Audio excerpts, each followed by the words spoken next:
Hello, this is Big Boss Rescue Chief of Humane Emergency Animal Rescue. Welcome to our series, Animal Rescue Postmortem, where we analyze the good, the bad, and the ugly of animal rescues throughout the world. So how in the world did that get a tire around its neck? Like, how did it get there? And you have to wonder if somebody did that on purpose, or if it was trying to get food like that was being inside this, and then it got maybe a short prong of its horns or its antlers there caught it on it, and then it just pushed it over the rest of the way over its head, and then once it got there, there it is. It's on there now. Okay, so I'm gonna. So this looks like a wild fish and wildlife type agency that's gone out to deal with this, and I'm gonna go ahead and because they've got all this other footage that doesn't have anything to do with this rescue in here. Yeah, all of this, that's a bunch of nonsense. What are they? Yeah, because the only actual video here of this is just a few seconds. Well, I didn't catch this at the end. We'll come back to that there at the end. All right, so let's forward this up to this one section here where they're actually doing something about it. This is a chemical capture incident. So if you don't have chemical capture skills, certification, equipment, and medications, you are not going to be able to do this type of incident.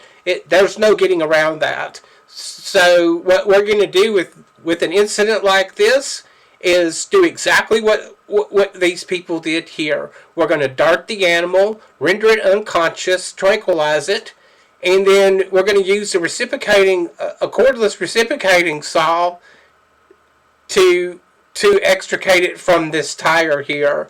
This thing said when they tried to cut it off, they ran into steel. There's steel belted tires here. Well, if you've got the right blade, you should be able to cut through those fibers on there. And then also we carry cable cutters for aircraft type cable or wire rope, whatever you want to call it. So we've got we have multiple cutting tools that should be able to get through just about any kind of anything, actually, except we don't carry a cutting torch. We'd call fire rescue in, see if they've got one if we needed a cutting torch for something. But anyway, so it's chemical immobilization, chemical capture. We want the animal to be unconscious to do this. And then it looks like they're not using a steel blade a bimetal for cutting metal on there. That looks like a wood cutting blade that might be able to go through nails, but it might have a hard time. It might have a hard time. See all this long blades on here? That's one of those. That's probably one of those longer Milwaukee blades. So anyway, you want a steel blade on this. And then other cutting tools as an option, which we do have. So we would cut this tire off here, and then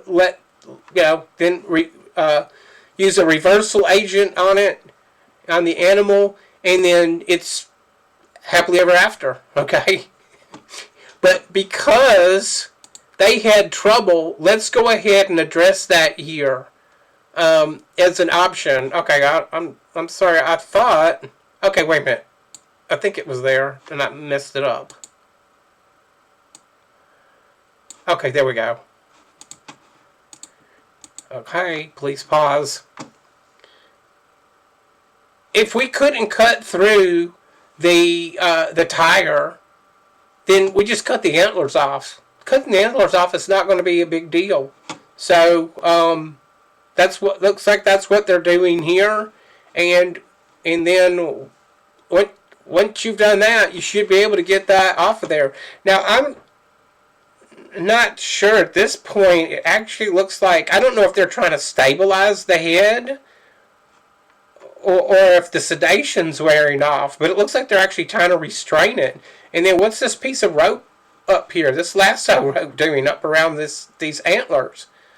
And then also, the thing that I'm noticing here, if you're cutting with a tool like this, now it looks like they've got maybe a metal blade on there.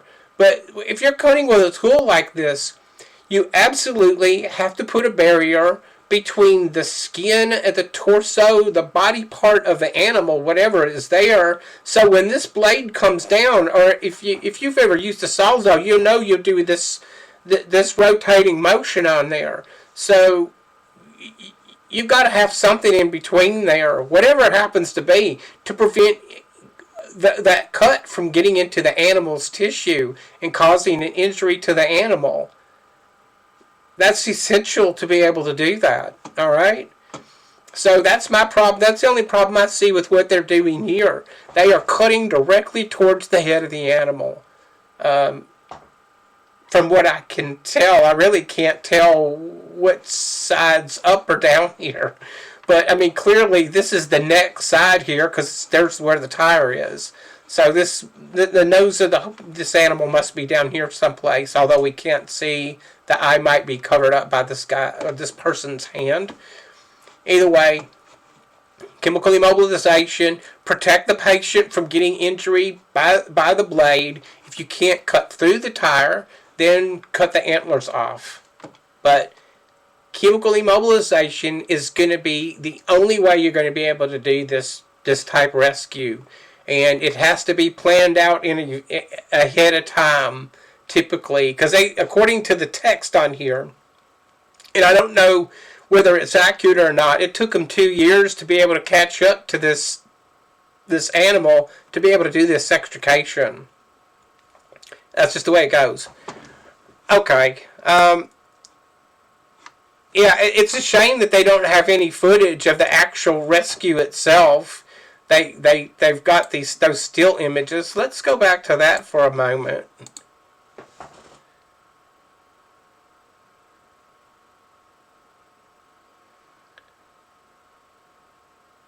Yeah, why is this lasso around those antlers like this? I'm just really suspicious of that. Like, why is that there? I mean, is this animal coming out of the sedation? If it is, then it needs to be re-medicated so that you're not fighting with it. That's not an option with a big animal like this. And this type of incident where you're using a cutting device. Okay? Alright. They did it. They didn't do it. I'm going to give them 4 stars out of this because they didn't protect the pet, or the pet. They didn't protect the animal properly like they should have. And happily ever after. That's what I'm always going to say if everybody lives. Make sure that you subscribe to our YouTube channel. It's absolutely no obligation, totally and completely free. Share the videos, like the videos, interact with them, leave a comment down below. Let us know what you think about this series. Go to our website. Take a look over there. It's a secret. I can't tell you what's on the website. You actually have to go over there and check it out. And then maybe you feel like donating to us. There's many ways that you can help support the organization through donations. It doesn't have to be just money. There's other things that you can do. Probably one of the most important, subscribe to the YouTube channel. That's it. See you in the next video.